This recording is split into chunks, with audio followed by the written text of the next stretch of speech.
Hey, what's going on, everyone? My name is Matt Jarbo. This is 3 Buck Theater, and this story is hilarious to me because it shows you like how combative you have traditional Hollywood, right? Traditional movie making business, and the Netflix streaming side of things, and SVOD, and just how these two worlds are butting heads in ways that aren't really going to be beneficial to anybody, and but it's funny to laugh at nonetheless. So right now you've got the 70th Cannes Film Festival coming up, and that is kind of like the big one outside of Sundance.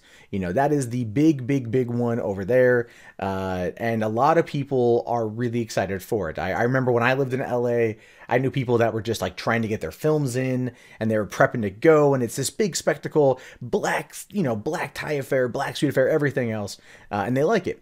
Now, the big problem here is you've got Netflix. Netflix has a couple movies that they are wanting to bring to the table. One of them is Boon Joon-ho's Okja, and also the Meyerowitz brothers. And those are both being distributed by Netflix, and they are in the competition of Cannes this year, but they almost didn't get in. In fact, Cannes is so not happy with Netflix showing up because Netflix refuses to showcase their films in French theaters, that they've amended the rules going forward that the movies have to be in French theaters for a couple weeks in order to be, to meet the qualifications to be entered into Cannes.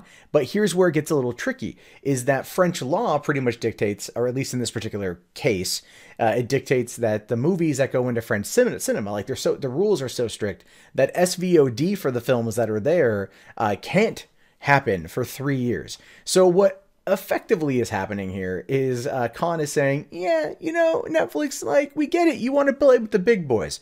You want to come on in with your 100 million monthly active users paying like $10 to $12 a month. You want to come on in and you want to wave your dick around and you want to be like, we've got Boon Joon-ho coming in here. We got, a bunch of other big name directors coming to us, big actors coming to us, and you want to come in here and just wave your dick around? Nah, you got to go through these insanely stupid hoops to do it. And that is essentially what's happening here. Like Cannes is acting in probably the most deliciously French way possible by being smug, condescending, cunty, and hilarious at the same time. Netflix does not need this. They don't. They absolutely don't. They've already got the users. They've already got the revenue. They're doing this, I think, pretty much to dominate Hollywood. This is kind of like, this is them showing a sign of dominance. They also want to be respected, and they also want to be part of the game. They also want to be part of everything, right? That is, their business model has to rely on getting some of those films in there, so having those relationships, but at the same time, they want the accolades, they want the awards, and that's why you go to Sundance, why you go to Cannes, why you go to Berlin, Toronto, all of the other places. And so for Cannes to come back and be this level of French is just showing me that they are afraid of Netflix, that they are afraid of letting the newcomer, the SVOD, the digital age of movies coming on into that particular world, because that means that their power grip is slipping, and they know it's slipping. We're seeing this across the board, right? Movies are coming out in the holiday or in the summer season, the big time of the year, and they're like estimated to pull in like $25 to $40 million when they should be pulling in 60 to 100 million a couple years ago.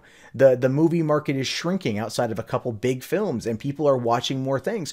Look at last year, just last summer, right? What did you have that was huge in Hollywood? You had Finding Dory, Secret Life of Pets, Captain America Civil War. There was a big amount of flops last year too. Ghostbusters, a lot of flops last year. But what about TV? You see Stranger Things? Whew. Man, everyone watched Stranger Things. Everyone gobbled it up. They wanted it. They wanted it bad, and they got it.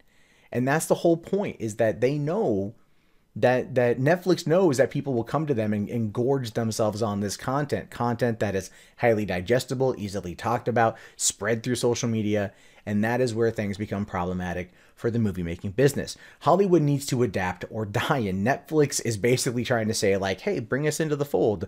We'll make you part of us. We'll all make a lot of money. The downside to that, though, is that once Netflix takes over, Netflix kind of calls the shots. And right now they're still trying to work their way in. So maybe there's a little bit of wiggle room for some deals, but that may not happen forever. What Hollywood needs to do is start competing with Netflix at their own level, lowering budgets, right? Really lowering budgets. Stop making everything Hollywood accounting, which just destroys the all of the revenue that's earned.